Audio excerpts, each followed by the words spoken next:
Right, so hey everyone, welcome back to my channel. So today I'm in University of Tartu, and as many of you may know, University of Tartu is among the top 1% universities in the world, and as per the 2023 ranking of QS, or the World University Ranking, it's around 256 position in the world. So I'm here today talking to Anna, who is the Senior Marketing Specialist in University of Tartu and is part of the team who is responsible for admitting students from different countries, international students, and maybe local students as well. So I'm going to talk to her. So Anna, welcome to the channel, or welcome to the this interview, and we are very happy to have you here.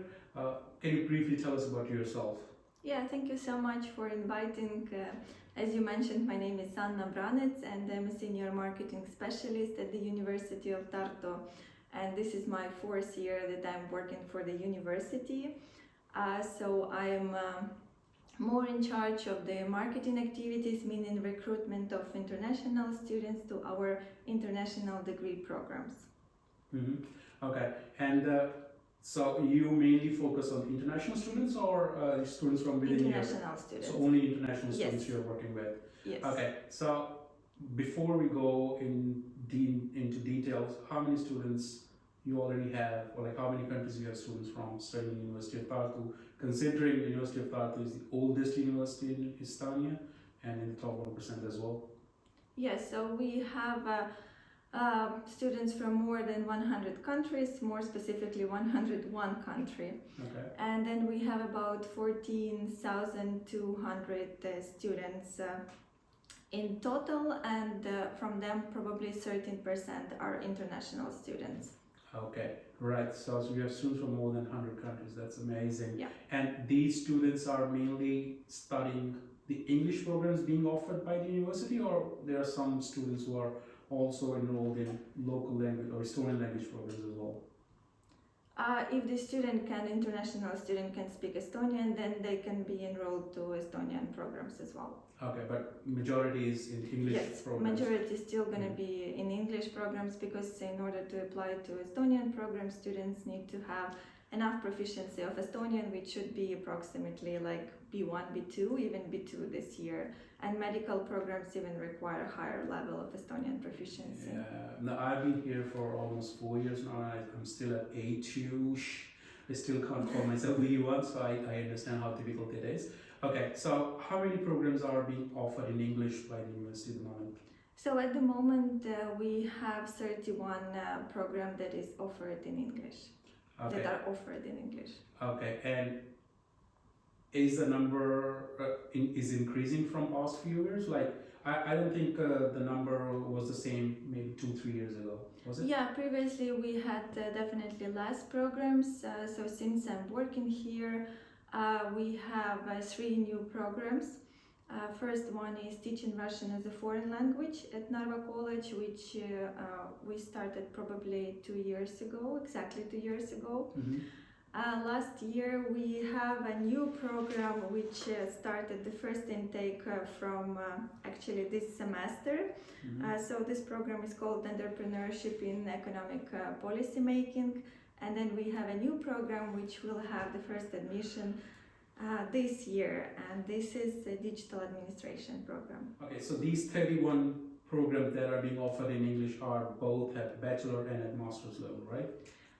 So we have a majority of the programs for master's level. So for masters we actually have definitely more programs. We have only 3 programs for bachelor studies, specifically 2 bachelor programs and 1 joint program in medicine, which is basically including bachelor's and master's studies. So it's a joint program, students apply 1 time and they study 6 years.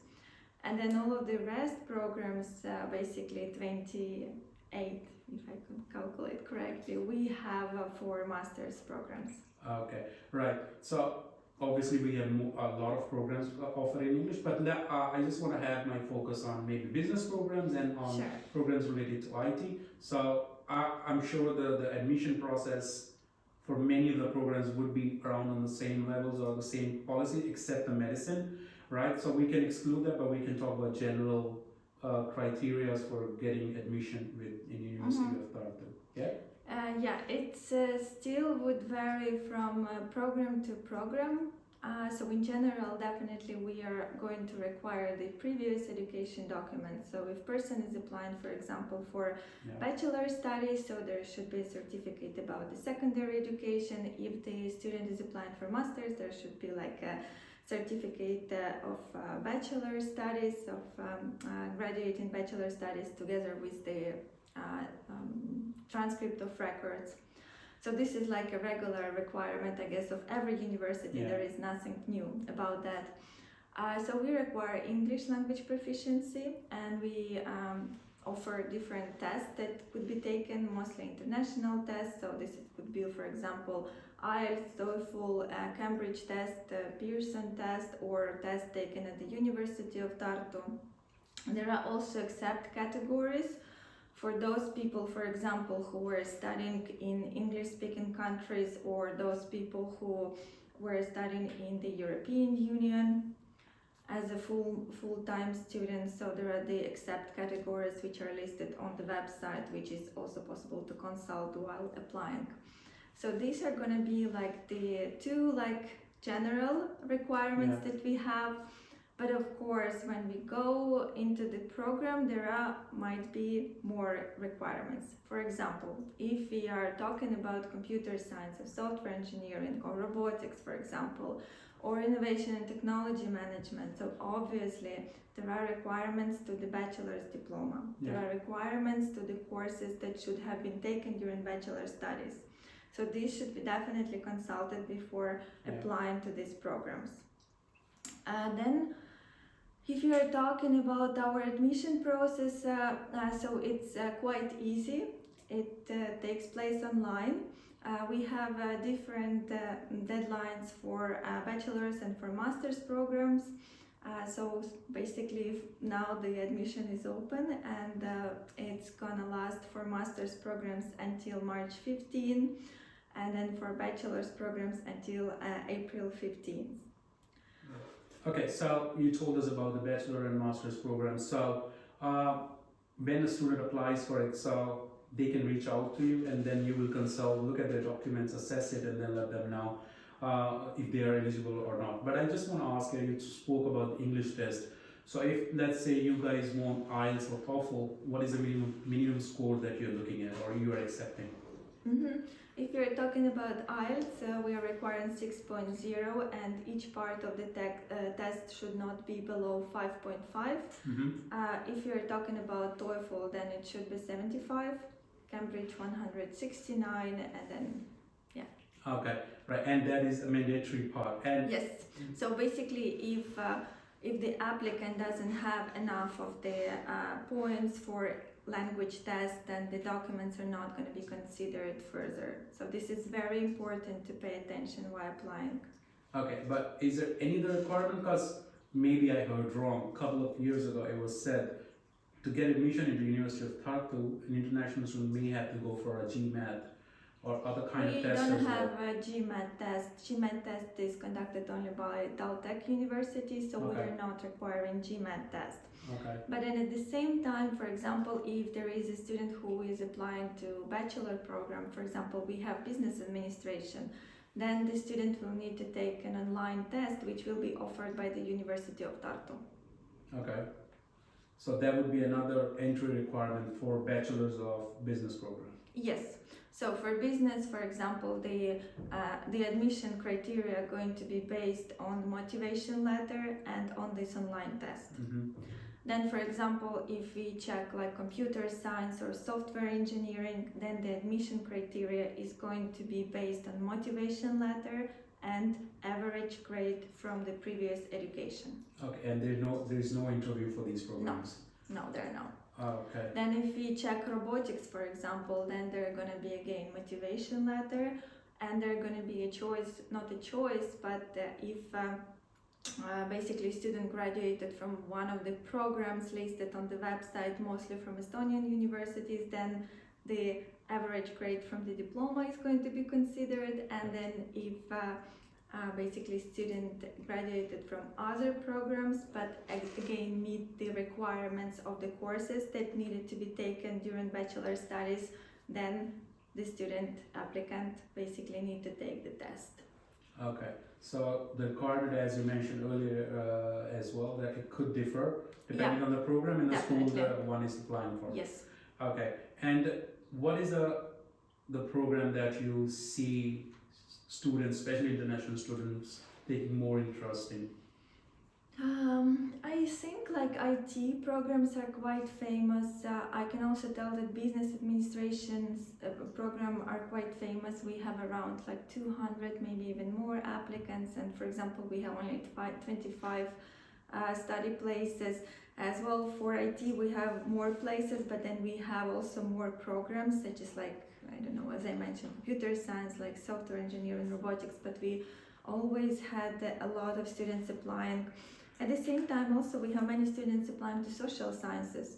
Mm-hmm. So we have such programs as international relations and regional studies, for example, and people definitely take a lot of interest in this program, or innovation and technology management. So these programs are quite... So we can say it's evenly spread out on most of the programs. Yeah, we have some programs that are very specific, and they have less applicants. Okay, right. And you just spoke about these programs, and you said you have limited places as well. So, what is the average rejection rate of the applications each year? Would you have any idea about the average? I wouldn't tell you the average, but the applicants also welcome to contact us separately and ask, for example, if they are curious how many people applied last year, for example, to know what kind of competition. So we definitely have statistics of each program, because it's very much vary from program to program. As I said, we can have like more than 200 applicants for business administration for 25 places. And then we have, for example, computer science that has also like 50, 63 even study places, and then might be the same amount of people applying. So this is going to be very much depending on the program. Okay, right. But is the school looking into increasing these places, considering the interest is staying high each year for these programs? I don't think that... I don't have this information about the increasing of study places, and to my knowledge, the study places are more or less kept the same. Okay, so at the moment it should stay the same. Yes, I guess we are more focusing on opening more programs rather than like increasing the study places, unless there are going to be a need of it. Okay, right. And what is, I know that all the information is available on the website, but what is the average fees falls into for bachelor and master's program? This is going to be also very different from one program to program. So if you are, for example, focusing on bachelor's in business administration, then the fee is going to be 4,200 euros per year. I'm consulting with my notes because there's so many programs. And then for master's programs in IT, it's 6,000 euros per year. And then social sciences, they are 4,200 as well. And so the fee bracket would be between 4,000 to 6,000 euros a year, right? Yes. Okay, right. And this is for if you're talking about business and IT. Yeah, that's the main disciplines we are discussing here. Okay. Now, I also read on the website like there are some scholarship places available. So can you just tell us about those scholarship places, how a student can apply for it if they get selected? So unfortunately this year we are not offering tuition waivers for bachelor's programs. So there is no chance to study for free, in other words, for bachelor's. But we have tuition waivers for master's programs. So each of the program has different number of these tuition waivers. So this is all listed on the website, and it's very much different from one program to program. Also, tuition waivers are divided between tuition waivers for citizens of European Union, European Economic Zone and Switzerland, and then non-European Union countries. And I guess the biggest number of tuition waivers are still given to IT programs. So just as an example, which I made myself some notes. So we have, for example, for computer science, 63 places, and then we have 31 tuition waiver for European Union, European Economic Area and Switzerland, and 10 tuition waivers for non-European Union countries. So out of 63 places, we basically have 41 tuition waiver. Yeah, but I want to understand what is the criteria when you give these, because I'm more focused on the international students, right, or non-EU Yes. citizens. So for those 10 places, what would be the criteria for you guys? Considering like also previous questions, so you asked if it's necessary to apply separately. It's not. Mm-hmm. So the student just applies for a program and he's automatically considered for tuition waiver. Okay. And what is the criteria? The criteria is depending on the program, and the criteria is basically the admission criteria to the program. So the more points the student gets on the criteria, for example, computer science, 50% motivation letter, 50% average grade from bachelor's diploma. So if the student has higher grade based on these two criteria, then the student is offered a study place and offered the tuition waiver. Okay, so it's the points that the students have scored during the admission formalities or the admission process are the same when deciding on the scholarships. Yes. So the best candidates that have the highest score during admission process are going to be granted the tuition waivers. Okay, so when do the students find out that they have the scholarship? They usually find out immediately when they get the admission letter, and in the admission letter they have information if they receive tuition waiver or not. So and this usually happens in May. So depending on the bachelor and master's programs, because the deadline is not shorter, but the deadline for master's program is March 15. Mm-hmm. So before May 15, students are going to receive basically their answers. And then for bachelors, it's before May 25th, because the admission is until April 15th. I hope So you answered my next question, but I'll go to that later. So when you give them the admission letter, you mention it there, okay? You have a free place and you don't have to pay anything. You can just come. Yeah, they needed to confirm if they are accepting this offer, because the students might also have or apply to different universities or to different programs. And usually students also apply not to one program, but they apply to two programs. Because all international students who haven't graduated in Estonia, they need to pay a tuition fee, which is 100 euros. And with this tuition fee, students can apply to two programs. So usually students apply for two programs, and then they have to pick between two programs if they're admitted to both of them. So they can apply for two programs in University of Tartu by paying 100 euro as a registration fee? Yes. Okay, but if they only apply for one, they don't have to pay anything, or they still have to pay? They still have to pay the same amount 100 of money. euros. Yes. That's okay. I think if there are chances, the students may get a free, like a tuition waiver, full tuition waiver. So as I said earlier, you answered one of my questions. So for bachelors, if I again remember correctly, the deadline is 15th of March for masters and 15th of April for bachelors. Yeah, that's correct. Okay, and students can go to the website and then find the program they're interested in, and all the requirements are mentioned there. And the person that they can contact is also mentioned there, or they can just contact your office to get more information? So depending what their question is about. So if their question is about the program, the structure of the program, the curriculum, the courses, the specializations that they can choose, then they can contact program manager. The program manager's contact is on the bottom of each program page, so they're free to do that. We also had like mentoring meetings with program managers. So basically every student can have an appointment with the program director and then ask directly different questions, which is, to my opinion, very useful, because for all of the programs we need motivation letter. Yeah. And these motivation letters are going to be evaluated by the department, by the faculty. And it's very nice to have this meeting with program director to get like maybe a little bit of advices on how to write a successful motivation letter, because for many programs it just takes a lot of like score. So for example, it's like 50%, so 40% of the admission score. So it's kind of, it's very important thing to do. And also any other questions. So if there are questions about admission, about like eligibility, so these questions are operated by the admission office. So we have admission office, their email is admissions@ut.e, so it's possible to consult with them. For example, if the student is not sure if these pre-required courses are fine or not, so this should be arranged with the admission office.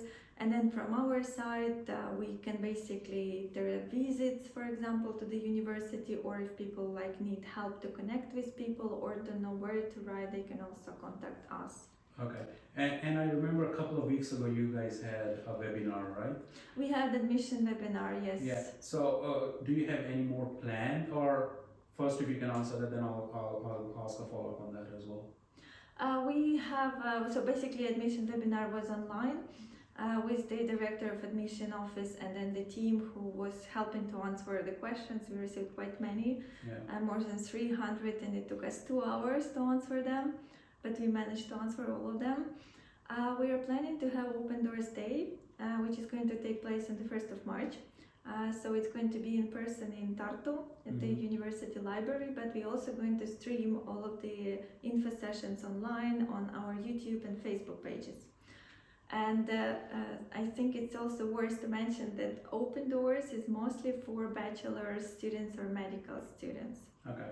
Yes, because we had previously alumni talks for programs, we had like meeting with program directors for master's students, but then at the same time, in case someone is interested to apply for a master's program, then this person is also welcome, and we will arrange like a separate info session, or we will provide an information. Okay, so guys, I'm going to tag their YouTube channel in the description so you can take a look at that. And as Anna said, it's on the 1st of March, so stay tuned. Maybe you'll find some useful information, especially for the bachelor aspirant students. Other thing I want to talk on is the industry participation in developing the programs.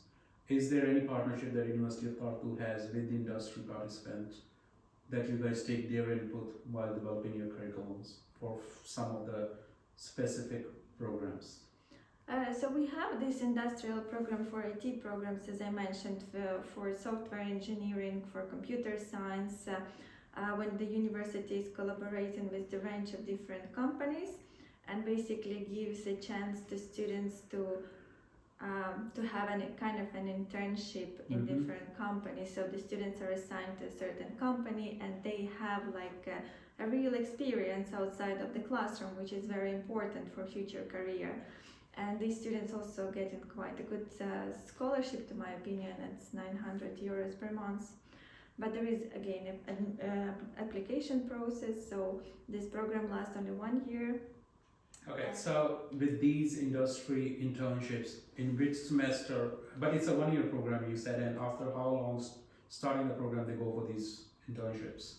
So basically, usually like if I'm even checking the schedule, usually like what it's happening during the 3rd and 4th semester. So first semester, when the students start their master program, they are taking courses. Second semester, they are choosing their specialization at the university, and then 3rd and 4th semester, they are working basically on different company assignments, and they are writing their master thesis, and then taking maybe additional courses. Okay. Yeah. Right. Cool. And could you name some of the companies where eliminate? Again, it's I'm sure all the big companies in Estonia and within Europe are hiring pass out of University of Tartu, but if you can just name a few for us. Yeah, there are different startups in Estonia. Estonia is very famous for startups, but our alumni graduates are working, for example, in TransferWise, Skype, Bolt, yeah, such big companies. This came to my mind first. Okay, right. And the internships are part of some of the programs or only IT programs? Like how are these structured? This depends on the program. So in most of the program, internship is a required part of the curriculum. So the student need to do the internship, but this also will depend a little bit on the program. So some programs have it compulsory, like for example IT, or for example science and technology, when they need some lab work, some practical experience. And then we have, for example, maybe humanities, and they have like this optional internship. Okay. Once the students are admitted, they can also get help in finding the student hostel accommodation through your office, or they still have to get in touch with their school faculty members, or maybe the designated people in their faculty to get that arranged. So depending where they will study, why I say that, because the University of Tartu is located in 5 cities. Yeah. So in most of the places we offer dormitories, and we have quite many of them. Like in Tartu, we have like big campus where students can stay and live. So the process of finding accommodation is quite easy. So the students during the admission already in Dream Apply application, they will be asked if they need accommodation. Okay. Then when they are admitted, they will be followed up with the email, and then there are going to be the application period for the dormitory to apply.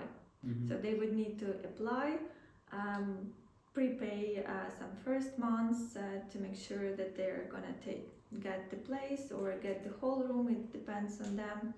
And then they can live in the dormitory.